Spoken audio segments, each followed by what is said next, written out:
Hello അസ്സലാമു അലൈക്കും. Hello guys, ഞാൻ ഇന്നലെ ഉണ്ടാക്കാൻ പോകുന്നത് ഒരു ബീഫ് ബിരിയാണിയാണ്.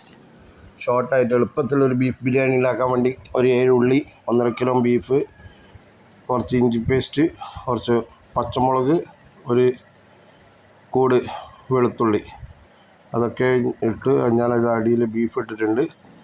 അതിന് മുകളിൽ കുറച്ച് ഉള്ളി എടുത്തിട്ടു, ഒരു 3 ഉള്ളി കട്ട് ചെയ്തിട്ടിട്ടു. ബാക്കി ഉള്ളി കട്ട് ചെയ്തിട്ട് വറുത്തെടുക്കുകയും വേണം. ഓക്കെ, അങ്ങനെ അത് ഞാൻ കുക്കർ അവിടെ വെച്ചിട്ടുണ്ട്. അതൊക്കെ ഇട്ടിട്ട് ഇതേപോലെ ഇതാക്കി കുറച്ച് പഞ്ചസാര ഇട്ട് ഷുഗർ ഓയിലിടുക. എന്നിട്ടൊന്നും കൂടി മിക്സ് ചെയ്യുക. മിക്സ് ചെയ്തിട്ട് അത് എണ്ണയിലേക്ക് ഇടുക. ഓക്കെ, ഇവിടെ ഞാൻ ചെറിയ ഒരു തവയിലാണ് ഇട്ടത്, അപ്പച്ചട്ടിയിൽ. അപ്പോൾ ഇതേപോലെ ക്രിസ്പി ആയിട്ട് അത് പൊരിച്ചെടുക്കുക. ഓയിൽ ഫുള്ളായിട്ട് പോകാൻ നിൽക്കണം, ഇല്ലെങ്കിൽ നമ്മുടെ ബിരിയാണിയിൽ ഓയിൽ ജാസ്തിയാവും. ഓക്കെ, അത് ഇതേപോലെ പൊരിച്ചെടുക്കുക.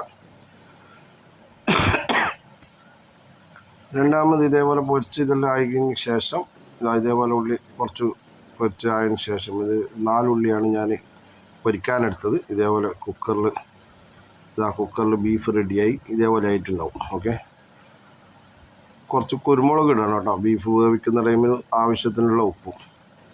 ഓക്കെ, അതങ്ങ് റെഡി ആയിട്ടുണ്ട്. ഞാനിത് നെയ്ച്ചോറ് വെക്കാൻ വേണ്ടിയിട്ട് ഒരു പാത്രം വെച്ചിട്ടുണ്ട്. 1 ഗ്ലാസ്സിന് 1.5 ഗ്ലാസ് വെള്ളമാണ് വേണ്ടത്. 1.5 ഗ്ലാസ് വെള്ളം ഒഴിച്ച് കഴിഞ്ഞാൽ കറക്റ്റ് പാകത്തിൻ്റെ വേവ് കിട്ടും. അത് തീ ഓവറാക്കാൻ പാടില്ല, തീ ഒരു മീഡിയം ഫയറിൽ വെക്കണം. അങ്ങനെയാകുമ്പോൾ തീ നല്ല രീതിയിൽ വേവും ചോറ്. ഓക്കെ, കൂടുതൽ വേവുമ്പോൾ ചെറിയൊരു വേവ് ബാക്കി വെച്ചിട്ടാണ് ചോറ് ഇടേണ്ടത്. ഒരു ചെറുനാരങ്ങ ഇടണം, എന്നാൽ ചോറ് ഒട്ടൂല. ഓക്കെ, അത് കഴിഞ്ഞ് ഇതേപോലെ ആക്കി ഞാനിവിടെ ചട്ടി വെക്കുന്നുണ്ട്. നമ്മുടെ ബിരിയാണി ഇത് റൈസ് റെഡിയാകുമ്പോൾ നമുക്കിവിടെ ബിരിയാണീൻ്റെ മസാല റെഡിയാക്കാം. എനിക്ക് ഏറ്റവും എളുപ്പത്തിൽ ഉണ്ടാക്കാൻ പറ്റുന്നതാണ് ഈ ബിരിയാണി കേട്ടോ. ഞാൻ ഓയിൽ ഒഴിച്ച് അതിൽ ബീഫ് തട്ടി, ഇനി ഇതിൻ്റെ മുകളിൽ കുറച്ച് ഉള്ളിയും നമ്മൾ ആ പൊരിച്ച ഉള്ളി ഇതിൻ്റെ മുകളിൽ ഇടുക. തക്കാളി ഇടണം, അതിൽ തക്കാളി ഇടുക, ഒരു 4 തക്കാളി. പിന്നെ മല്ലിച്ചപ്പ് ഇടുക. അതിൻ്റെ മുകളിൽ നമ്മുടെ ഈ പൊരിച്ച ഉള്ളി ഇടുക. പൊരിച്ച ഉള്ളിയും കൂടി ഇട്ട് കഴിഞ്ഞാൽ പൊരിച്ച ഉള്ളി ഇടുക. ഇട്ട് കഴിഞ്ഞാൽ നമ്മുടെ ബിരിയാണിൻ്റെ പിന്നെ കുറച്ച് കുരുമുളക് പൊടി ജാസ്തി കുറച്ച് കൂടുതൽ ഇടണം. പിന്നെ അത് കഴിഞ്ഞ് ബിരിയാണി മസാലയും ഇടണം. ഓക്കെ, ഈ 2 മസാലയും ഇടണ്ടു.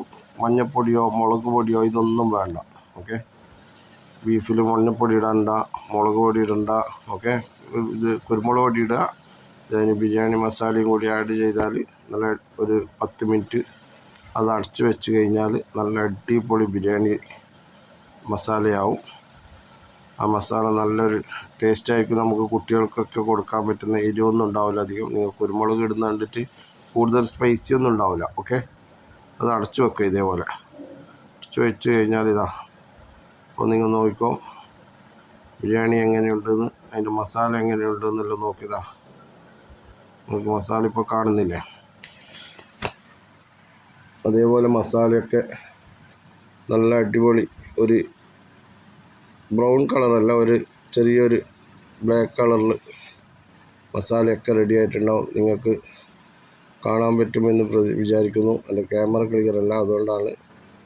അത് കഴിഞ്ഞിട്ട് അതിൻ്റെ മേലിൽ ചോറും കൂടി ഇട്ട് കുറച്ച് ഉള്ളിയും കൂടി ഇട്ട് എല്ലാവരും ഇത് ട്രൈ ചെയ്യുക. സബ്സ്ക്രൈബ് ചെയ്യുക, ബെൽ ബട്ടൺ